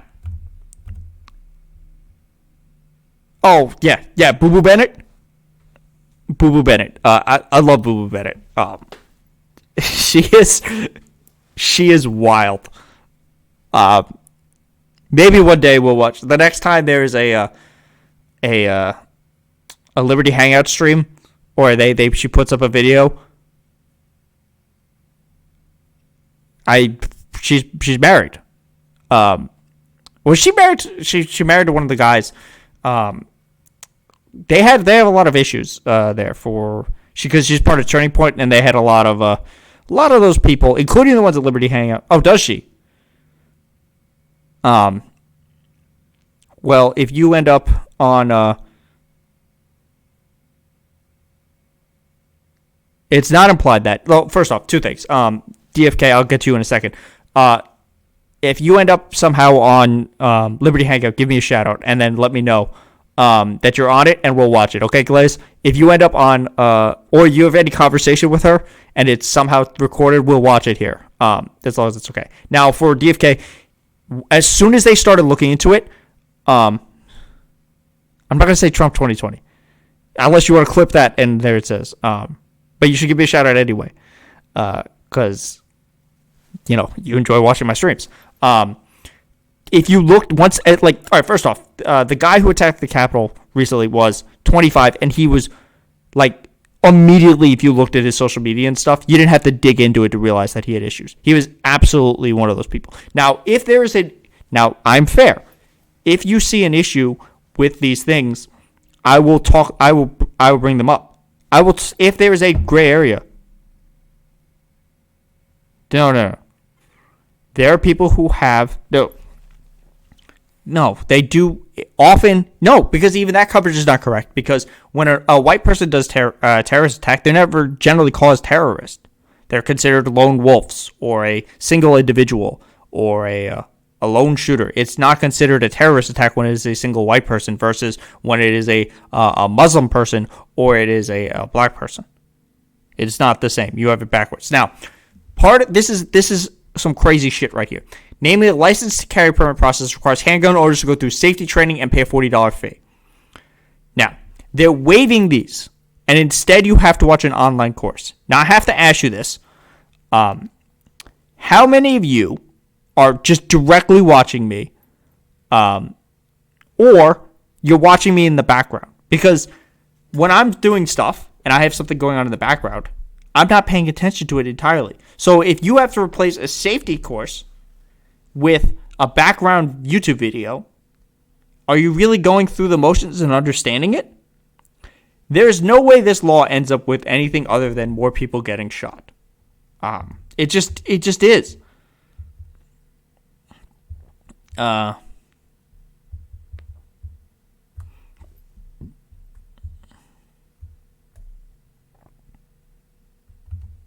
It's just not a true issue in the way that it does. So that's about all I have, guys. I'm willing to chat more if you guys have other stuff you want to cover. I can go over that video and stuff if you want it, but I think I was pretty open to it. Read some of the on the link he sent. Okay. Yeah, I guess we could do that. I would have to. Okay, I thought somebody else said that for some reason. Okay. Let me open it again and see if there are things that I can look at.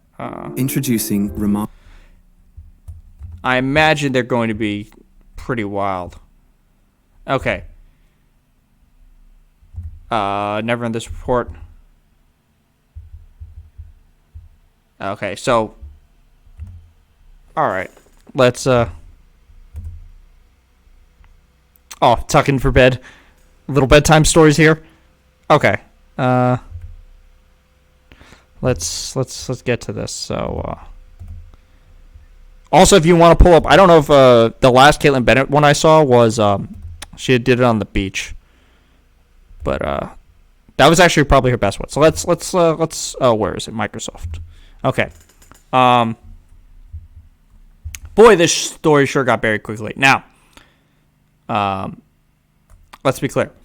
The reason this story gets buried is because it was pretty much an open and shut case. That's why it was quote unquote buried. The guy really had problems.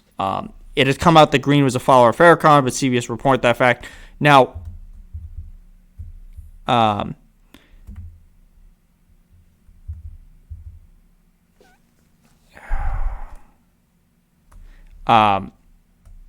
look, because we're now a month out from this, it is hard to tell when exactly these comments were made in context of the reporting, because it just says a month.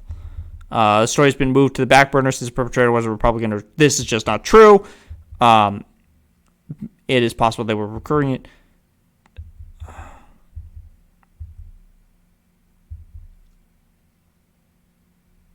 There is actually a funny story I wanted to ask you. Chat, who's heard of Black Hammer? DFKGF. Have you heard of the Black Hammer org? I'm curious to see if anyone's heard of this, because these guys are fucking lunatics. I was watching a Vosh stream and he was talking about them. So Black Hammer org is basically they're black supremacists. They're like black Nazis. And they were the guys who were saying that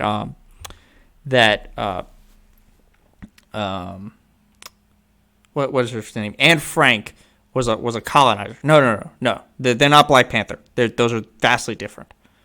So what happened was, like a couple weeks ago, they purchased this land out in like the middle of Colorado. They liberated. No, they're not modern Black Panthers. They're something else. They're legitimately so. There is a group of like black supremacists who are basically like reverse Nazis. They just believe the thing that Nazis do, but for black people instead of for white people. So what happened was, let me see if I can find this, because this was pretty funny now that I think about it. Black Hammer, Colorado, moved.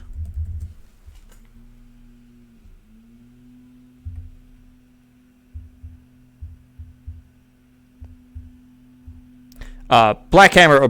Hold on, let me put you guys into this. Just so you can see these goofballs. Black Hammer, a black separatist communist group, has acquired 200 acres of land in Colorado to establish an ethno-state. So this is what I'm talking about. They're black Nazis. Has its own website, has a GoFundMe. They had this wild video. They're Nazis. This is book burning of Anne Frank's book.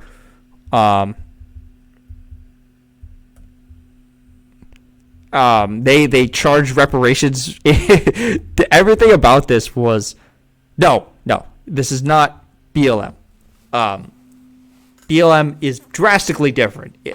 Look, come on, guys. You can't tell me what I'm telling you is the same as BLM. What BLM is advocating for is a change to policing. Now, there are obviously some people who are misusing it, but this organization is crazy. What is the guy's name?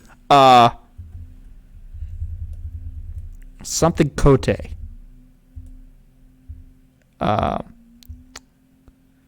Fuck, what is his name? Is this it? This is the Black Hammer War.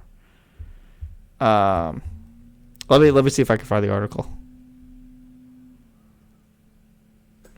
Black Hammer moved Colorado.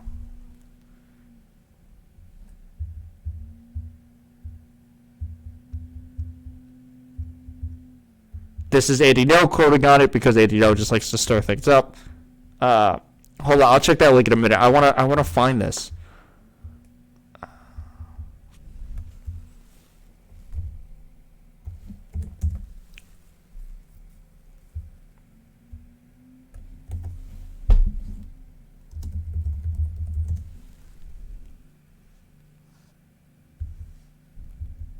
Why did this go to return? Oh, this. I guess it's a game.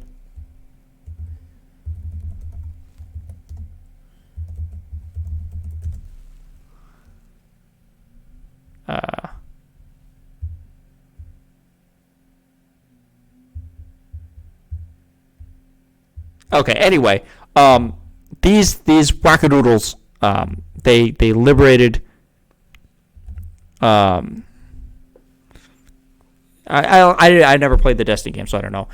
They liberated this land, and then the police showed up, and they're like, "Hey, look, you don't actually have a lease this land. You need to go." And they're like, "Okay, I guess we're gonna go home now." So they were all just goofballs. Let's. What is this? What is this? I'm not. Monocular telescope What is Matt taking Gates the saying world by about this? storm. Now, I don't agree with everything Al Sharp just said. Oh, I'm not watching a 20-minute video of Al Gates. I'll watch it another time, maybe. But look, it's almost. We do this for almost 2 hours. I appreciate you guys all coming here. It's much easier when I have you guys coming back, and I hope you like what I do. Because look, we're still pretty small, so the advantage of that is anytime I'm doing a stream. Look, Jews are always discriminated against. Gates quotes him. Okay. Generally, people who are accused of pedophilia are not good people that you want to hold up. look, I'm sure Al Sharpton has said some crazy shit in the past. Gates has said some crazy shit in the past too. Although, you know, his past is smaller. But that doesn't like prove anything. So look, if you do have time, it's over, so now it's not worth me covering. But you should check out the I don't even know where it was from. I do watch YouTube. I watch YouTube a lot. That's basically what I do most of the time, is watch YouTube. Yeah, just because something has a ton of views. Can I ship some New York pizza to you? Maybe someday, Glaze. I'm still not entirely sure where you are. I think you said Florida, but you also said Jersey. Oh, so C-SPAN. Nobody watches C-SPAN. Even I can't watch C-SPAN. The only time I've tried to watch C-SPAN was I was trying to watch when they were doing the vote for the commission. That was the only time I watched C-SPAN. I mean, the pizza by the time it gets to you is not going to be good. Why would you want the pizza from New York? Oh, I'm not. Look, man, C-SPAN is hard to watch.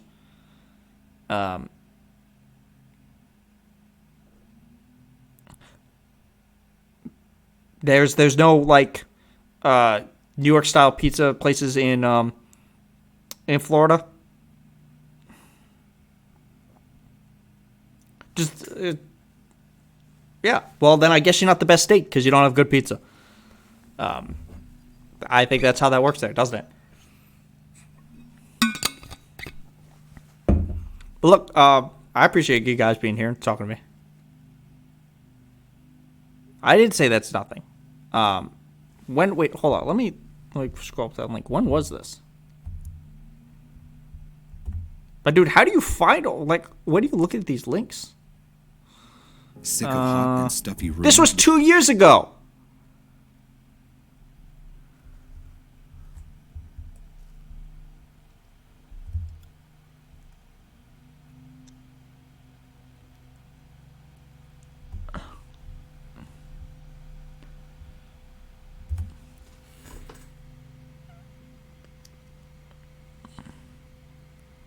Oh, okay. Yeah, this was 2 years ago.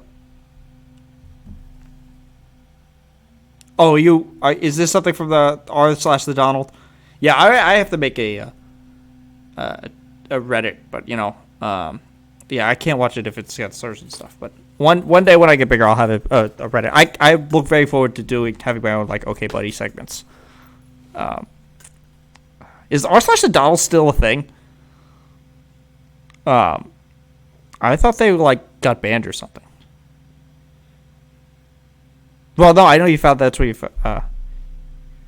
it got censored. Yeah, I thought because didn't Reddit do like a massive ban on like the Donald.win and all these like crazy right wing groups? I remember hearing about that. I don't have like a super long Reddit history. I'm gonna see who else is on. See if we can just pop into somebody else's stream. Oh, CTV's not on. Aristocracy's on. TYT is...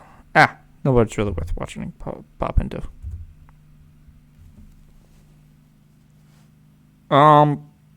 It depends on where you... So, maybe you...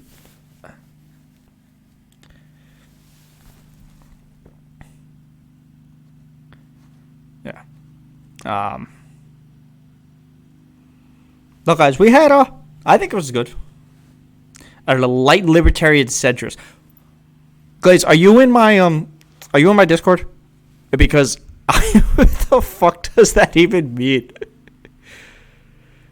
What is an enlightened libertarian centrist?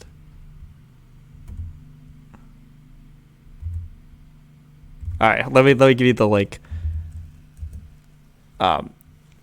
Because that is a conversation I would love to have. What an enlightened libertarian centrist is. Because I think after COVID, the libertarian ideology has been proven that it doesn't make a lot of sense. Oh,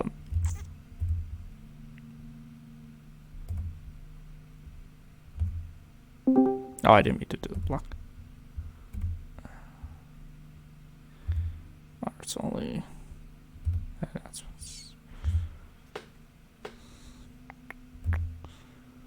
Hold on, I didn't mean to do this. Members 8, close this. They want it open. But yeah, you guys should both join it. No, you don't need to. You don't need to join the voice. We could do the. Maybe we'll figure it out for another time. We'll have you. I would love, like, on a day where I don't have other stuff to do. I would love to have you come on and explain what your. Nobody's a Rand Paul. Not even Rand Paul is a Rand Paul fan. Ron Paul. Ron. That's his father, right? Oh, come on. You can't be a Ben Carson type of guy. The man's a brilliant neurosurgeon, but he's not suited for any type of government.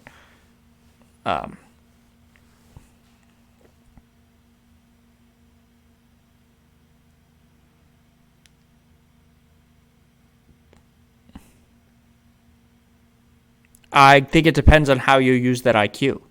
Because IQ is clearly not all that matters, because Donald Trump is an idiot. And he was president. And he is a complete idiot. Yeah. Like, he does not know things. He thinks his view of working out is that, no, he's not. Oh, actually, guys, because I don't know who saw this when it was live. No, man. You gotta be trolling with me. Gliz, when do you want to come on? We gotta talk. We gotta have a conversation about your views. Either let me know in the Discord or let me know in this chat when you have a time to come on, and we'll have a conversation about your ideologies. Because holy fuck, that'll be fun. But no, guys, on the YouTube, the Fresh Faces New Ideas YouTube, I'm going to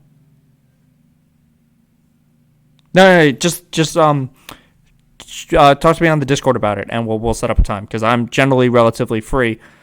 So if I have to do a later stream just to have the conversation, I'm totally down with that. If I do a secondary stream, fuck it, I'm good. Well, we'll figure it out. Maybe we'll do it on a weekend. If you don't work weekends, maybe we'll do it as a weekend stream, like an AMA type thing. But anyway, the thing I was saying, so today I'm going to be posting the debate panel that I was on. I was on the Sunday Super Hippie Dippy. Was it Home Alone 2? Well, technically, if you watched it in Canada, they actually removed him from that scene. They just cut that whole scene. Of course, this was something they did years before, but that's not the point.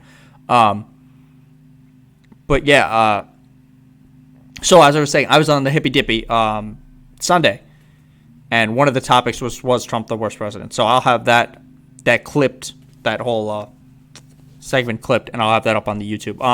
The camera work is probably not great because I'm still playing around with it. Yeah, that was a funny story. No, it was a pretty interesting conversation. So Bush was very bad. It's very hard to judge worst, and I think that's what comes through in the conversation. So I'll have that up later.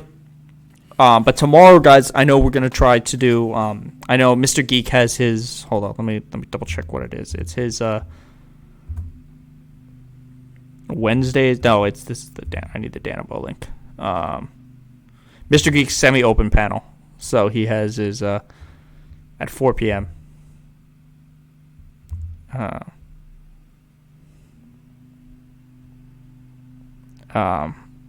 He has his panel open on Wednesday, so I'm gonna try to get on that. But I think we might have another discussion before then. But yeah, is there anything else you guys want to discuss? DFK, you got any other The Apprentice? Apparently he shit himself on The Apprentice. That was an interesting story. But yeah, guys, this is this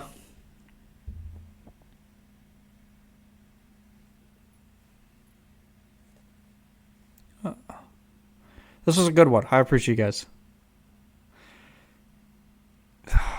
man, we're gonna have a fun, long conversation about just your ideologies. It's gonna be wild. Just talking to a what did you describe yourself as? A enlightened libertarian centrist.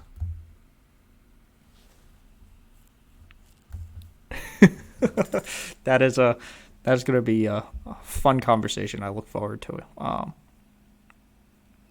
right, so I got nothing else. Do you guys got any other things you want to go over? All right, well, I have to look into like the Ron Paul stuff and figure out what his ideologies are. But I think libertarianism doesn't make any sense, especially after COVID. But that's what I'm saying. So anyone who's left or new, do we have a lot of new people? Maybe.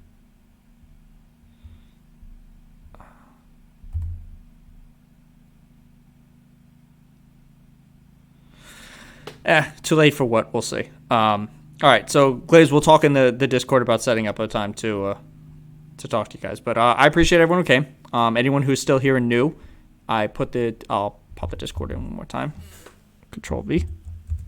If you're not following me, you should absolutely follow me here. You can also follow me at Fresh Faces New Ideas, and you can follow me at Faces Ideas. Fresh Faces New Ideas is the YouTube. Faces Ideas is the Twitter. Twitch.tv/freshfacesnewideas is obviously the Twitch. So, guys, will be back tomorrow, probably around 1. And then we're gonna try to get in a debate. Maybe tomorrow might be a little later. But hey, guys, I had a good time with this one. I hope you guys did too. So we'll catch you in the next one. And Glaze, we'll talk.